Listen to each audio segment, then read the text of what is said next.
Good morning, everybody. My name is Governor Leach. I'm the Director of Community Development and Development Housing in the City of East Cleveland.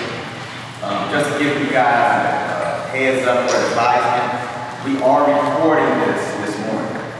And the reason for us recording this is to make sure that if there's some information that you don't get, you need to hear it again or see it again, you can go on the city's website and click the link and watch this again.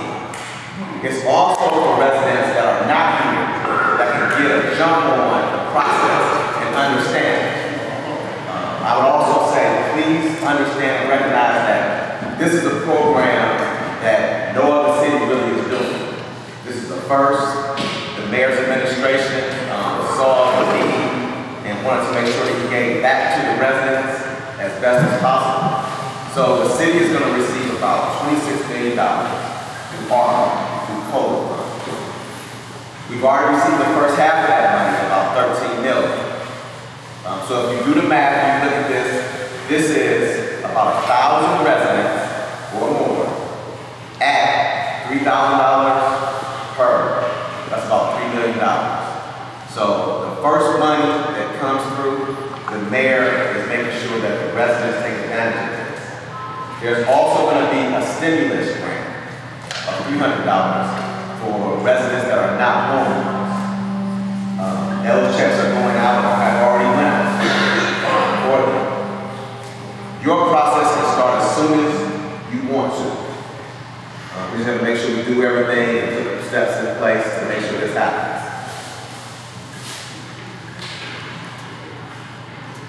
I got my notes here, so we're going to hold off all questions until the end, if possible, so we can make sure we get all this information out, so for every resident to make sure they understand it.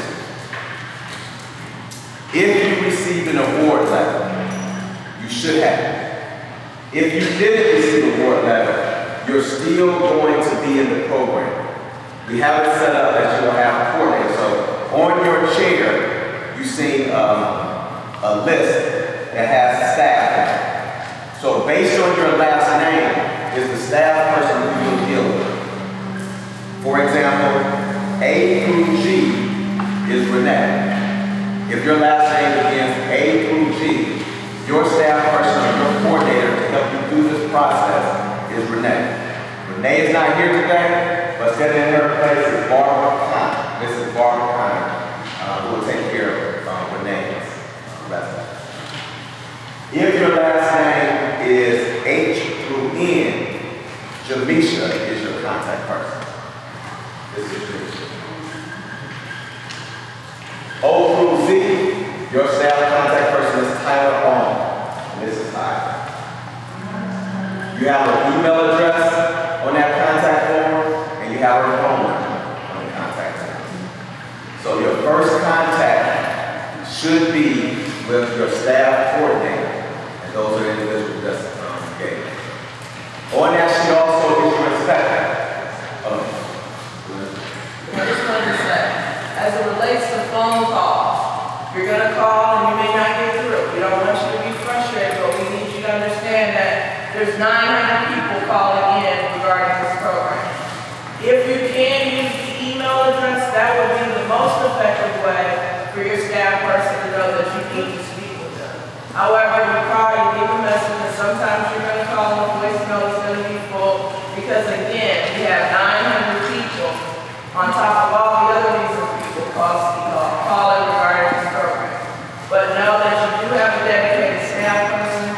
If you can email them, that is the most effective way to get in touch with them. But if you call and you might get through, don't get frustrated. We're not ignoring you.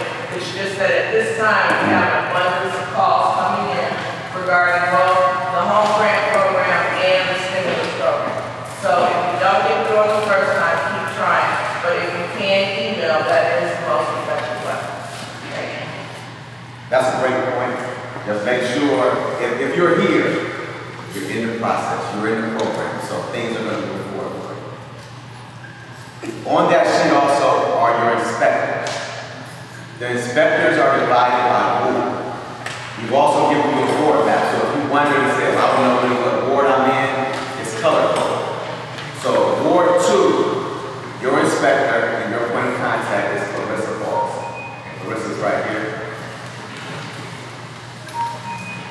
For Ward 3, Jonathan Rogers is your inspector.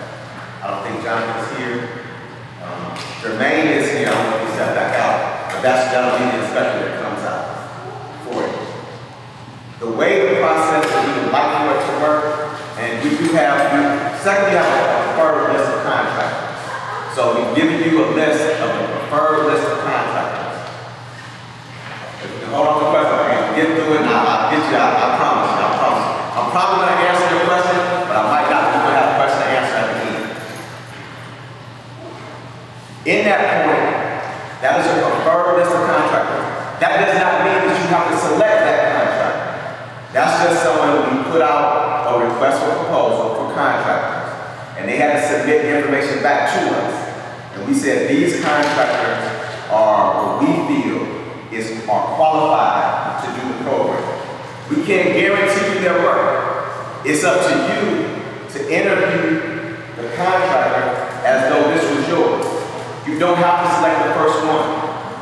Take your time, go through the process, have a couple of them come out and give you an estimate or quote, or who you feel comfortable working with. If a contractor is not on the preferred list of contractors, you still can select them. They just have to register with the City of East Cleveland. If they haven't registered with the City of East Cleveland before, that fee will be $150. If they're re-registering with the City of East Cleveland, the fee will be $125. For their permit to do the work, the mayor has waived that fee. So that fee, so they want to make sure that the entire $3,000 grant that's awarded to you can go towards the work, the labor and materials, as best as possible. So the permit fee is waived. However, the contract registration fee has not been waived.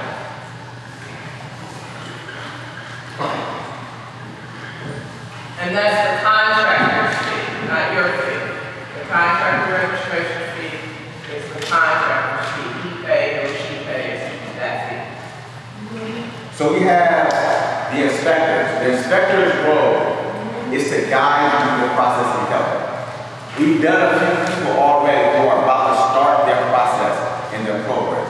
So the way this should work first is the resident, one, contact your coordinator and let them know that you're ready to start the process so we can be aware and know what's going on.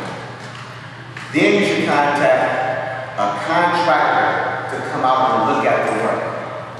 Once they look at that work, they should go back and write up a spec of what the cost estimate is and what they agree to do. At that time, the contractor should meet and arrange for an inspector to come out and look at it. What the inspector will do is work with you to make sure what is the best thing for you. The best example I can give you is Clarissa and I went out to a resident's home and they wanted something done to their property. However, that person didn't have heat. They didn't have a furnace. So what is the best use of those funds? Should they do an exterior repair on the porch, or should we try to make sure they get heat? So that's one example of what the inspector will do. It's up to you, the resident. We're not going to tell you what to do or how to do it. You select what you want done. What we're going to do as a staff is try to make sure we guide you to do the best thing possible for your property that we need. We do have a contractor here. Some others are going to come towards the end. I'm going to let him introduce himself. I see one. We have Daryl Moore. Daryl, you come.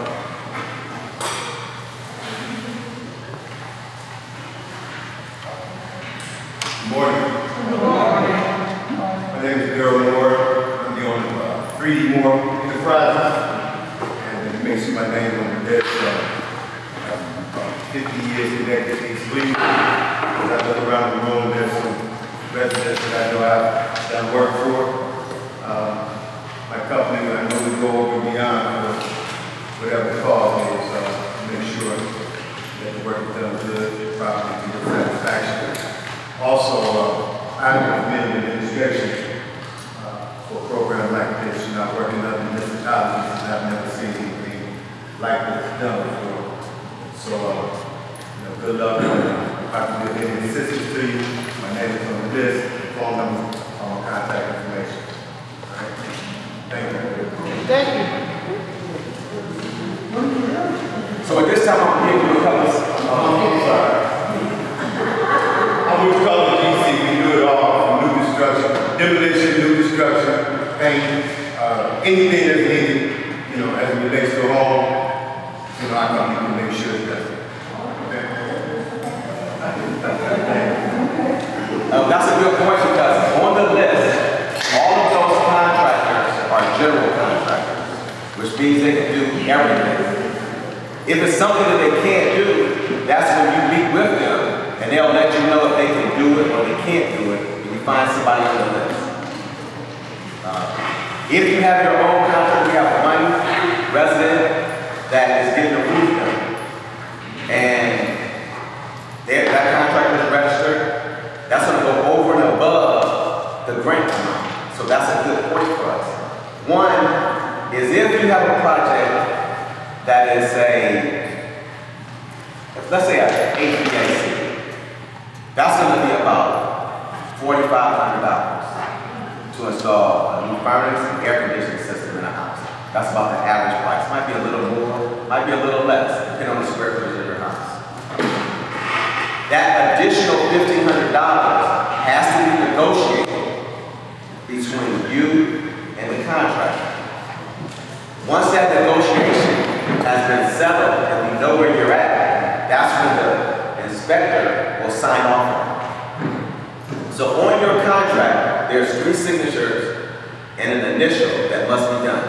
That's you, the homeowner, 2, the contractor, and the 3rd signature is the mayor's signature. The mayor. The mayor will sign off on every contract that is done. So I'll repeat that. You, the homeowner, have to sign off on what's going to be done to your property. The contractor is going to sign that agreement as well. The 3rd signature is the mayor's signature. But the mayor's not going to sign any agreement or any contract until he sees the homeowner's signature, the contractor's signature, and the city inspector's initials to say that we have a good project and we should move forward.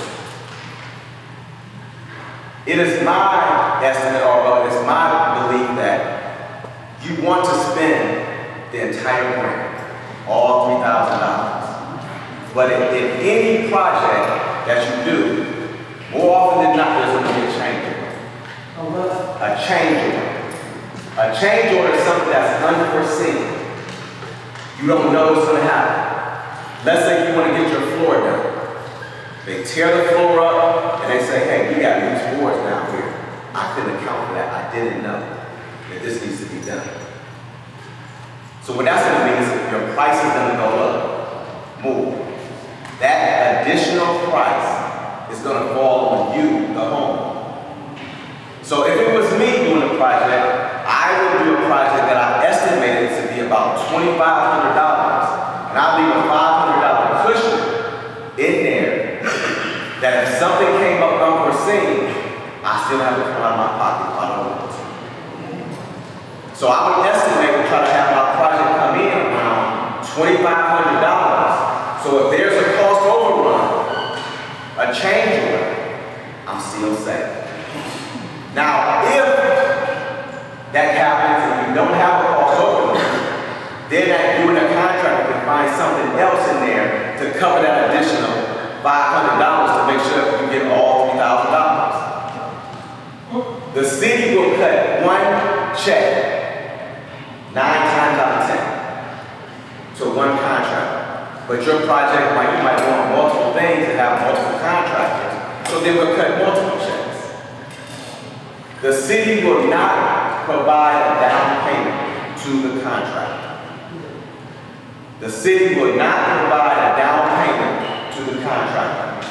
If you are selecting a contractor that needs a down payment, money to get started, then you may need to find a different contractor. The contractors on the preferred list do not need a down payment.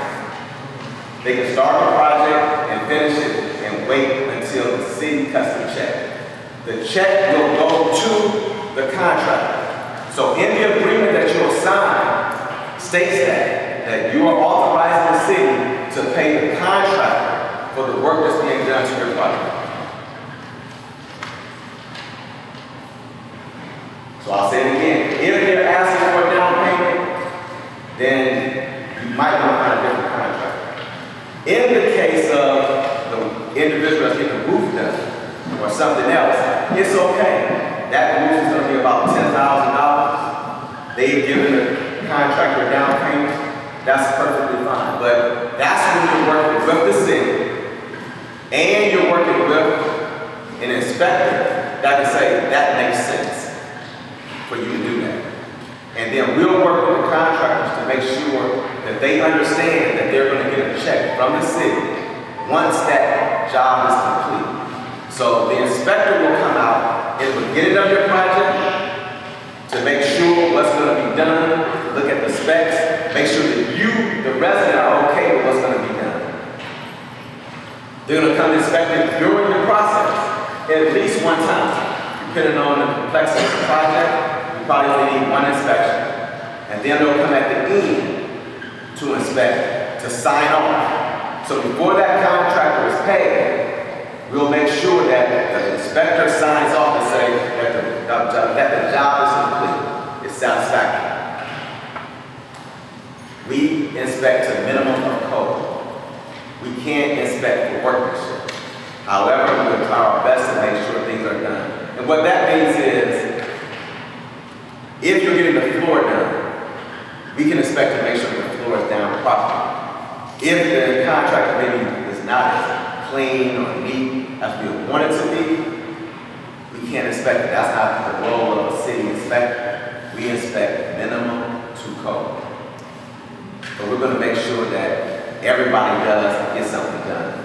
If a contractor is doing work and we find that their work is unsatisfactory and not up to the standard that we would like for this program, we're going to remove them off the list.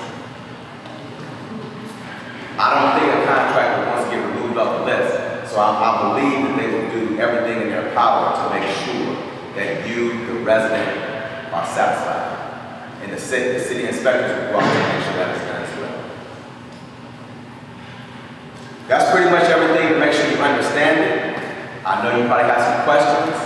I'm going to start and open it up for questions. So I know you had a question back there. How do you know what board you're in? My bad. So, no, look at the map.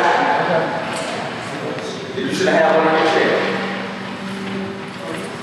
If you don't have a board map, Oh, I don't have a map. I'm sorry. You have one? I don't. so also on the city's website, there is a link. That's a GIS link. If you type in your address, that link will tell you who your council person is. It'll tell you who your mayor is. It'll tell you who your state representative is. It'll tell you who your senator is. It'll tell you what days for trash collection. We're going to make sure that is there for you. That's to make sure it's a link. You put in your address, all that information will come up. That's something new that we just put in. The county did it. But look on the map, see where you're at, and that kind of directs you and let you know what board you're in. If you still can't have, and you're kind of in a, like, hey, I don't know what board I'm in, your coordinator, Tyler, Javisha, or Renee, can help direct you and let you know who or what board you're in, and who you're expecting. Yes. There is a type of work that you got. The contractors we have, almost everything you need from A to Z, they can do. So does it have to be repaired and enhanced? Repaired without Both. So the question was, what can be done in the program? Does it have to be a repair or can it be an enhancement? Either or.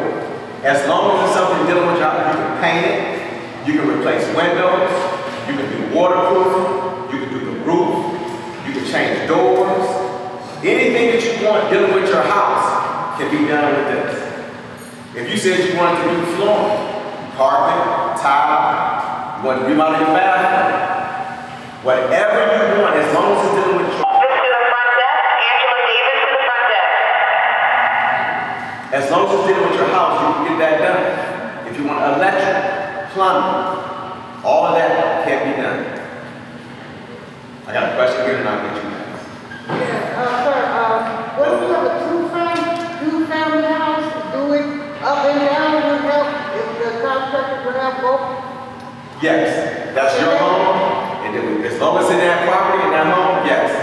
Okay, So don't the be question- $3,000. So it's only 3,000. And let me bring up another point before we go.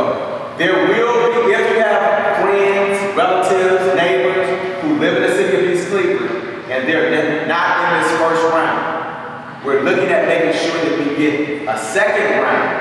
Not that you'll get 3,000 this time, 3,000 next time. For those that are not in this first round, there'll be a second round that they can take advantage of this program as well. So I got a question here and I'll get you.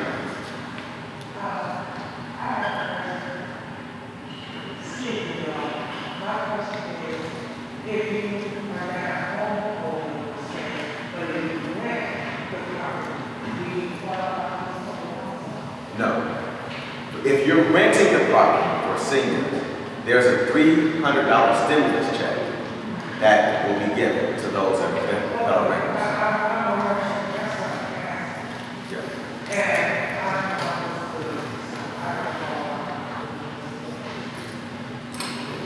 Why don't you come up?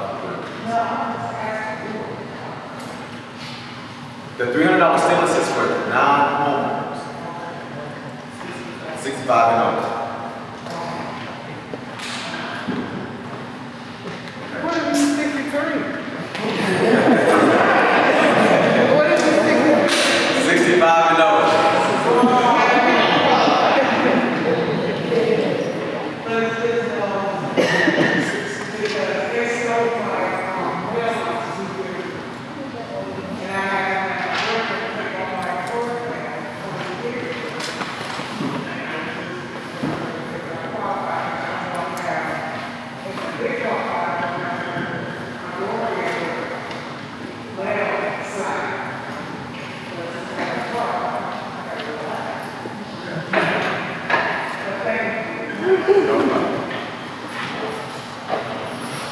Yes, sir.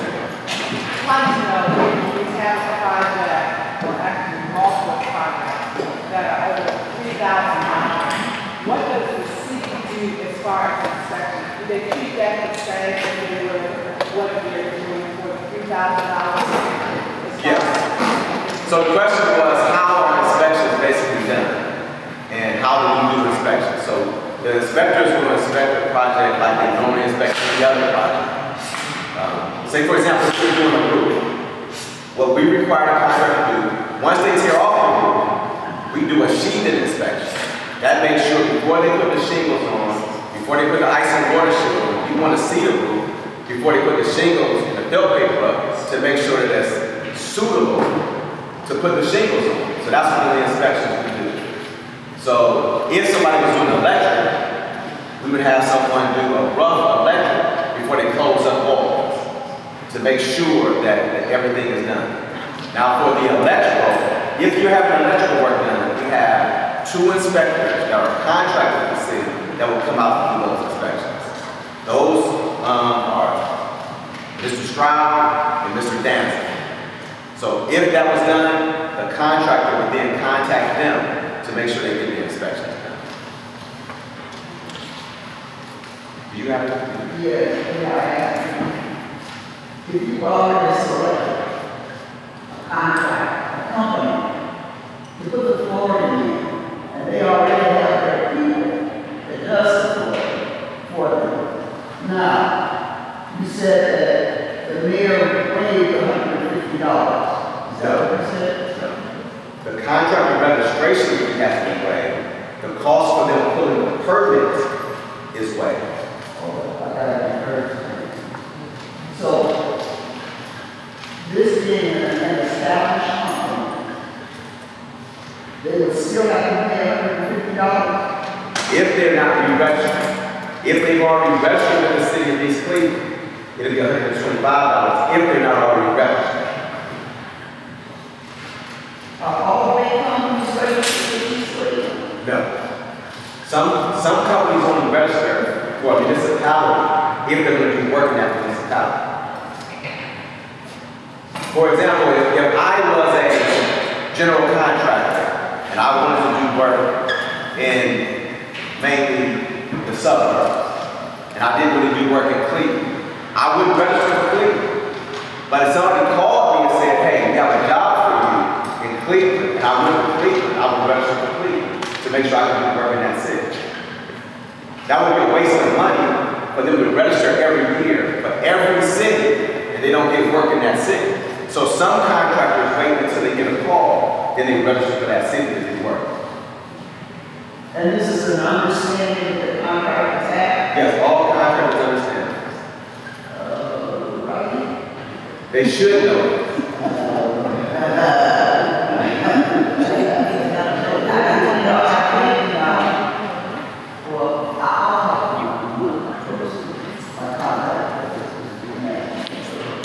So once you find them, and they have an estimate for you. So that's a good point we're going to talk about. If you have a contractor, you know what you want done, you're ahead of the game. You can start your project almost immediately. Once your agreement is signed, the main thing you have to do now is contact your coordinator to get in contact with your inspector to come out and look at it. Right. Before they start. We have to see the work first. That's what the inspector's job is, to make sure that work hasn't been done already. We can't do or pay you for work that's been done. We're going to pay for work that is going to be done. So if you have a project, and it's like, say, what quarter are you? Two. So you look at Renee and Clarissa. So Clarissa will be coming out to your house. She'll meet with the contractor. She'll see the work that needs to be done. She'll look at everything, look at the price estimate. You'll sign it. The contractor will sign it. Clarissa will initial it. She'll bring it back to Renee. Renee will then get the mayor to sign off on it and give you the go-ahead to start.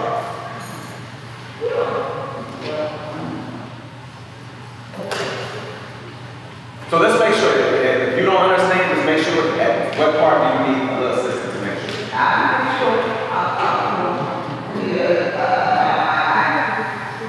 it just seems so much back and forth, but I wouldn't care. Your process is easy. All you have to do is contact staff and have Clarissa come out, and you can sign your agreement and go. So,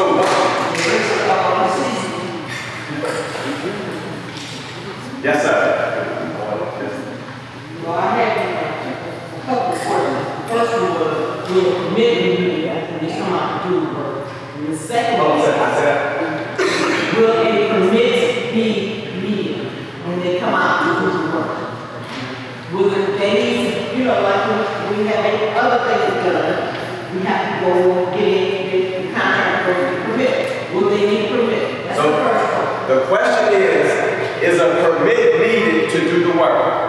Yes, a permit is needed to do the work, except for painting.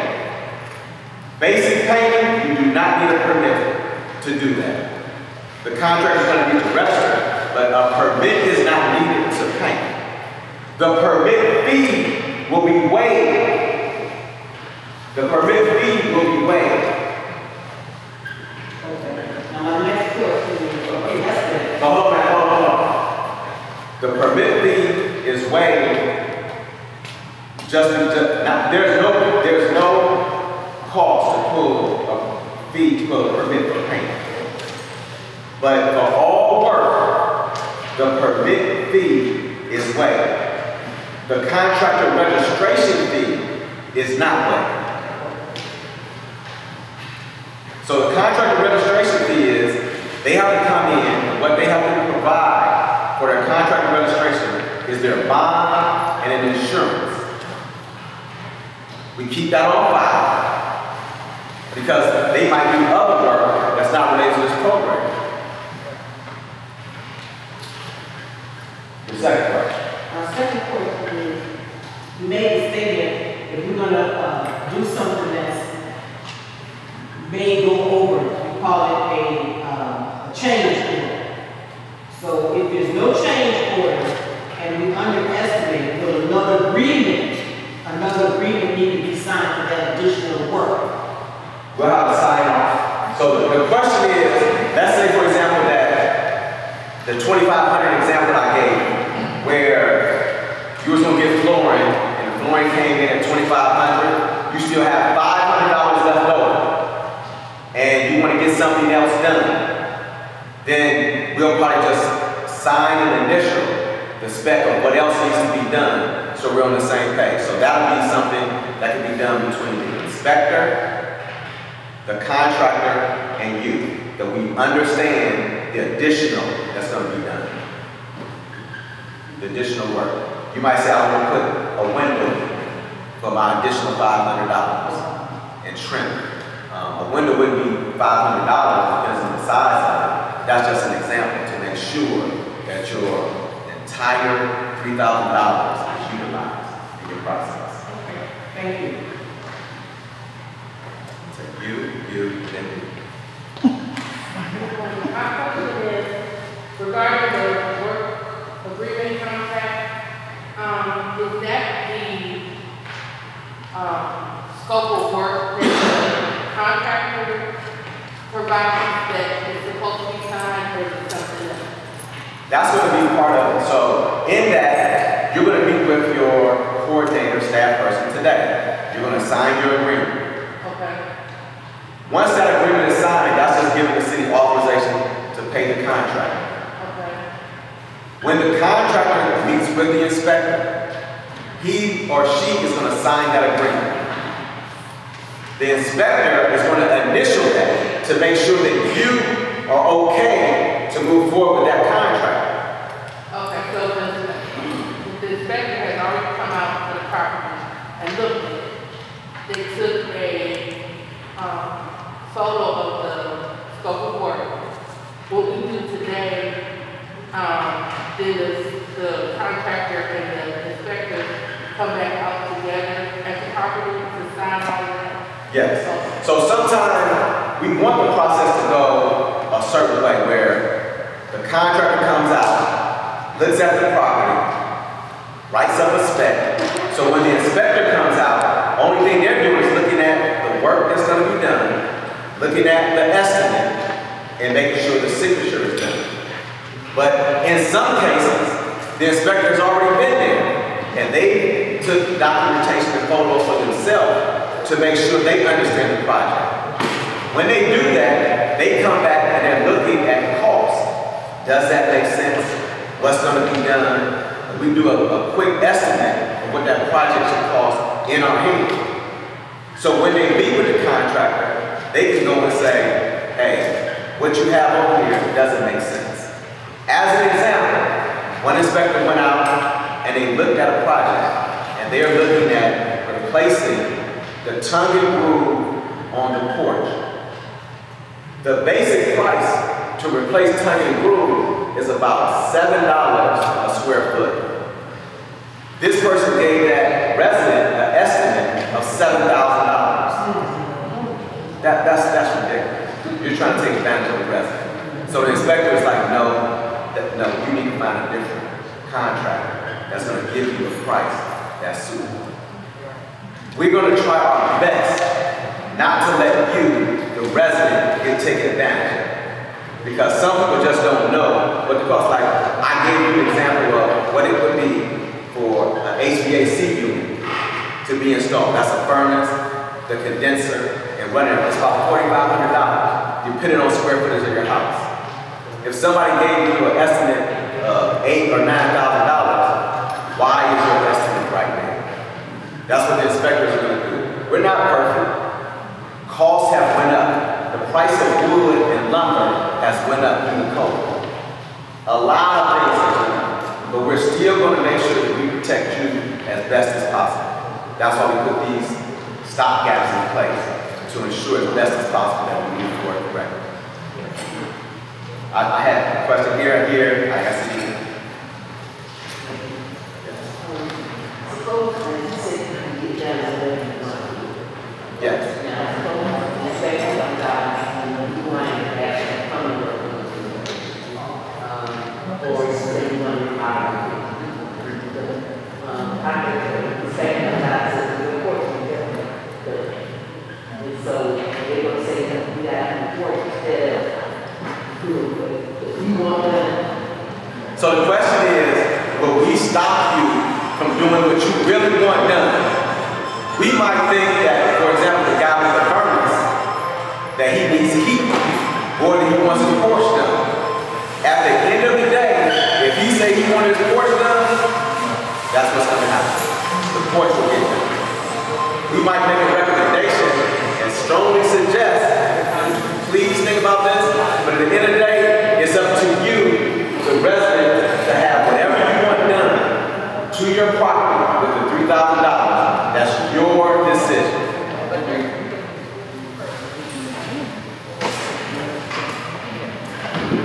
Now, I'm going to get this completed. Now, this is from the homeowner assistance program, correct? Or is this another program? Where the funds came from? Right. ARMA. I'm sorry? So it's from the federal government, ARMA. So municipalities got money through the code. And some people have this mixed up and thought this might be CDBG money. This is not community development block grant money. This money comes from ARMA, American Rescue Planning Authority. So these are ARMA funds. Charles is here. He'll come back.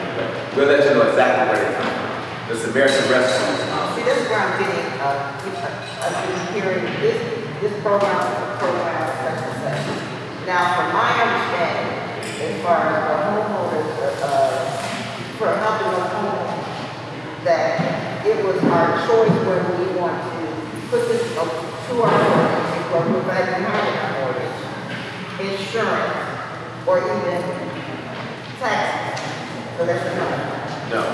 So the question is, how can these funds be utilized? What can they be used for? These are for homeowner repairs. You can't use it for your mortgage. You can't use it for your insurance. You can't use it for your taxes. This is for homeowner repairs to your property. So this won't interfere with another program. That's what I'm trying to get with.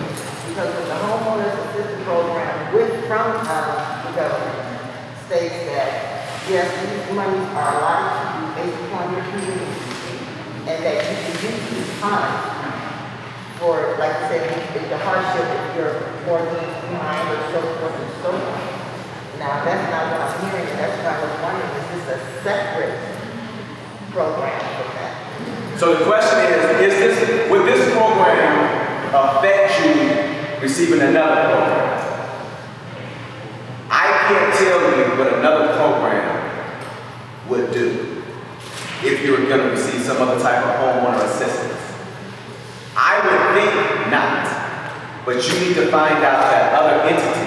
Would these funds stop those funds?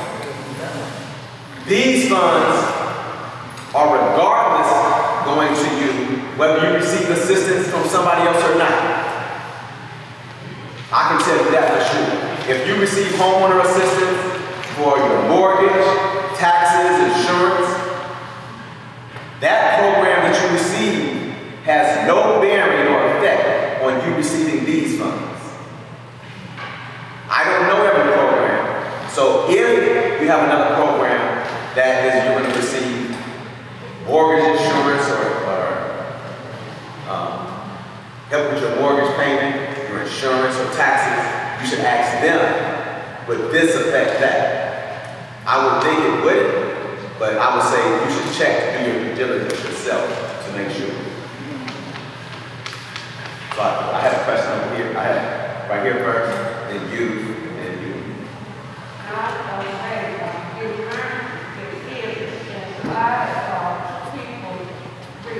First one was 6,000.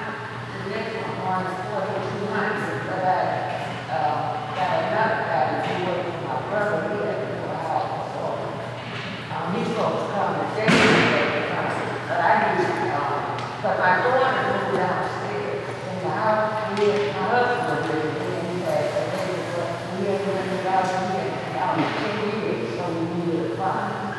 So, she needed a reason why we tried to get the money. Someone's at the back door. Someone's at the back door. So if I understand you correctly, you said you had an estimate to have your furnace done. Someone gave you an estimate of $6,000, and someone gave you an estimate of $4,200. So you're trying to find out which is the best estimate. Now, I got one little cheap one, so. So your question to me is when you, No, I'm just saying the furnace is very expensive, very expensive. so what you, it depends on the size of your home. Based on square footage, dictates the size of your furnace. But there's a two-family guy, one right now. So it depends on what other work is being done that the inspector will look at. You may need duct work done. Until we go out and look at it, then we can't give you an estimate. That's what the inspector will go out and look at and see what needs to be done. So that's how that's done. So the question is, and what brought up was, she received 2 estimates for her furnace. One was $6,000, one was about $4,200. We can't look at it until the inspector goes out and sees everything that needs to be done. We give an assessment, then we can give you guidance to make sure what should be done. Or both of them were too high. So I gotta keep track. I don't know who. I know I got a question here and I have a question in the back. Okay. So if I want to get my interior painted, would the contractor purchase the paint? Or would I have a choice? Because I want, and I don't want flat, I want big. So would I have a choice? Would I go out with them to purchase the paint to make sure they're getting it? Or how does that work? And then my next question is about the floor. These are just things I'm throwing out. If I want a floor, what floor put in? Will I go out with them so I can choose which ones that I want? Or are they just gonna say, oh, we got this right here, and I have to use that? So the question comes down to materials and what's going to be put in your house. And there's 2 ways I'm going to answer this. One, if you wanted to make sure and you say, hey, I have a little extra money, I want to use and get the most I can get done, I'm going to buy my own materials. I'm going to buy my own materials and I want the check to go to the contractor for labor. You can do that. The contractor should work with you to select what you want in your house. When a contractor comes out, they should bring out some samples of flooring that should be there. Most of our contractors use Sherman-Williams, but that's not the only thing. You might say, I want Benjamin Moore, I want Bailey. That's not a problem. If that contractor doesn't want to use what you want, select another contractor. That's your choice. If the contractor they can go with you can say, hey, let's go to Lowe's, let's go to Home Depot, let's go to Menards, and let's select. If a contractor is willing to work with you to help you select what you want in your house, you need to find another contractor. Yes, ma'am. But my question is, even if you go to the store to buy the paint, and that's a part of the $3,000, well, how we gonna get it? The contractor will pay for that. That's what we talked about it before. The contractors that are on the preferred list will buy the material. They will get one check at the end of the project. If they're asking you to buy down, if they're asking you for a down payment or asking you to buy the paint, you need to maybe look at selecting another contractor. Had a question in the back. I have multiple projects, so if I'm eligible this time, could I be eligible the second time too? No, the question is, if you have multiple projects, would you be eligible for the second round, the additional 3,000, additional 3,000.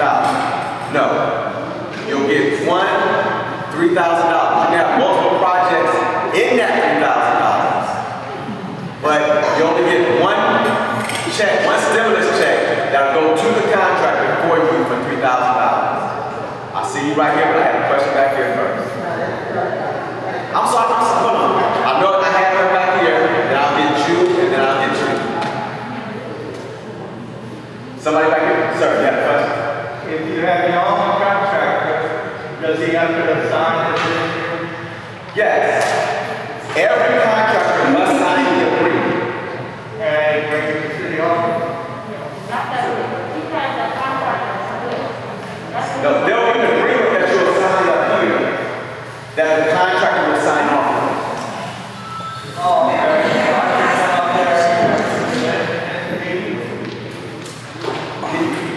What is this question? Yes, after the meeting, you'll meet with your coordinator to sign and see what your agreement looks like. Who was next? Yes, ma'am. Okay.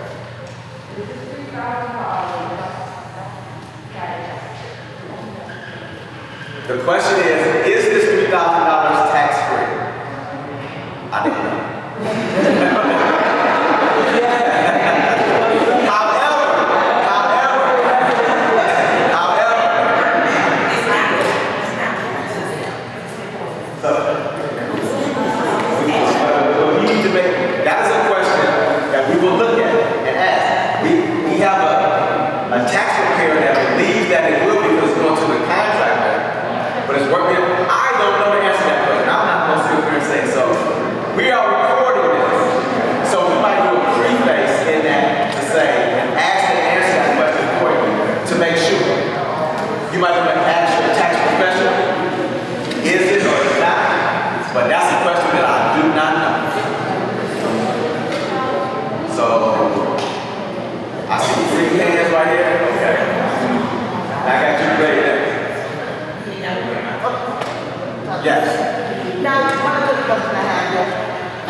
The mayor looked at it, he met with the chief of staff, and they felt this was a number that we felt that we could make sure that we service the residents. So there was a lot of thought that went into it, looking at the number of homeowners that we had in the city, and making sure that if this money went, because on the back end of this, what we're doing is we're trying to leverage the money as best as possible to get other things done in the city.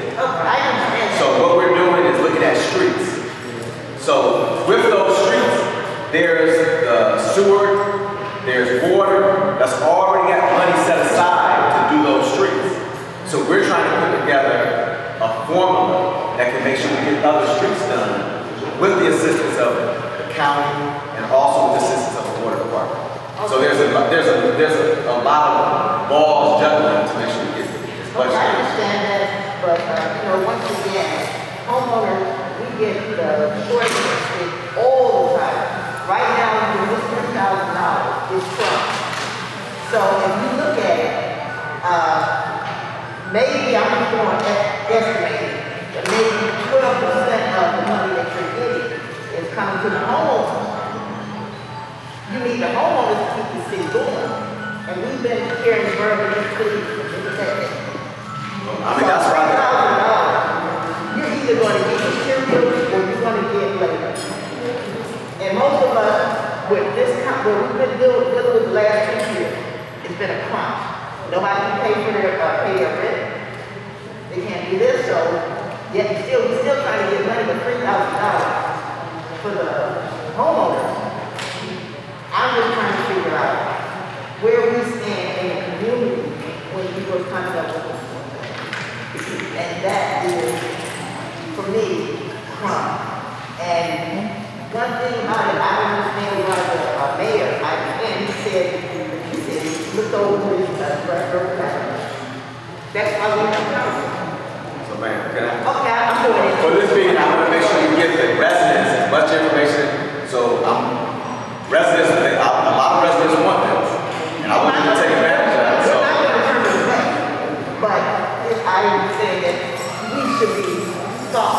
for more so than getting crumbs. I can say, well, I'll answer this in this way.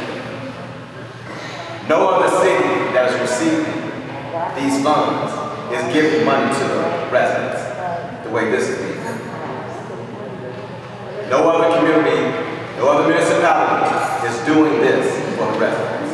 And that's why I was asking if this was from the federal government.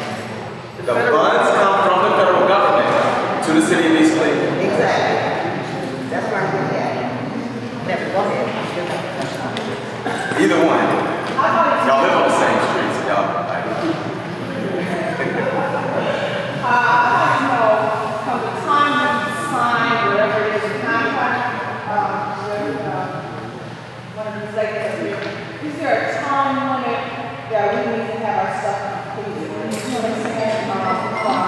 That is like 30 days, 60 days, 90 days, or something. Is there a time restriction?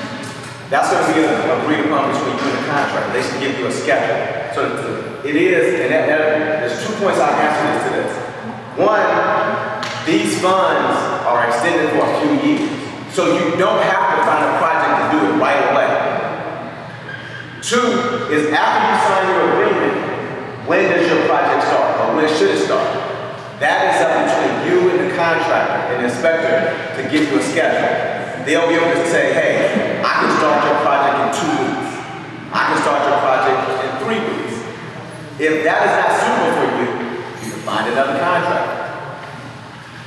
But understand that contractors are inundated right now trying to get to all their appointments.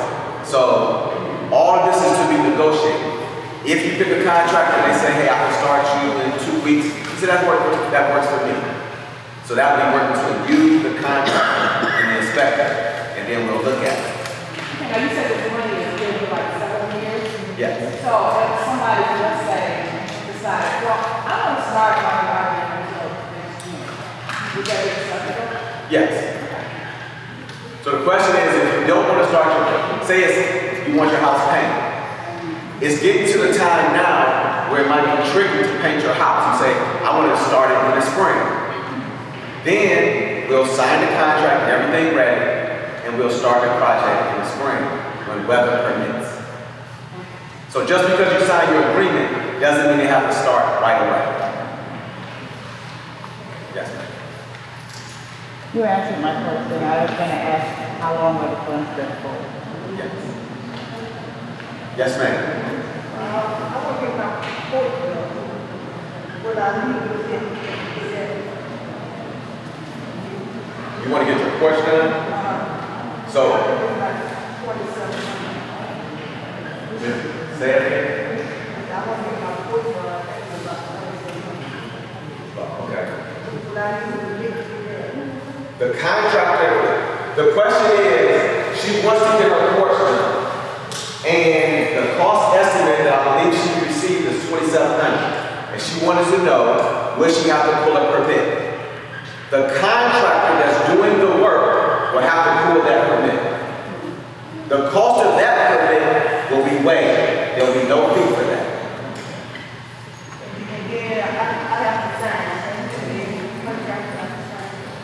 So she has to get, so signing the agreement. So yes, the contractor will sign it. It will have the homeowner's signature on it. It'll have the inspector's initials saying that it's okay. At that time, the coordinator will give it to the mayor to get the mayor's signature, and your project can begin. Yes, ma'am. It's on this agreement that you supposed to sign today, because, you know, I'm the kind that likes to read something before I sign it. You know, the reason rather than just walk up here and say, sign today. So, there's another good question. She wants to know, what is she going to sign today? You do not have to sign this agreement today. You can take it back home.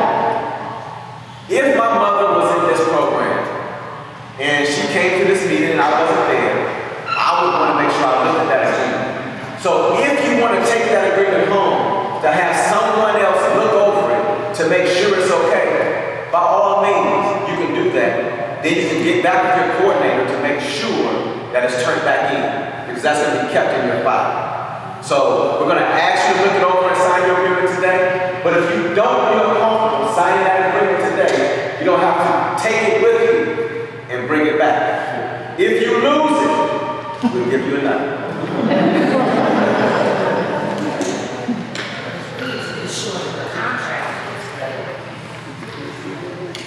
Is there any other questions?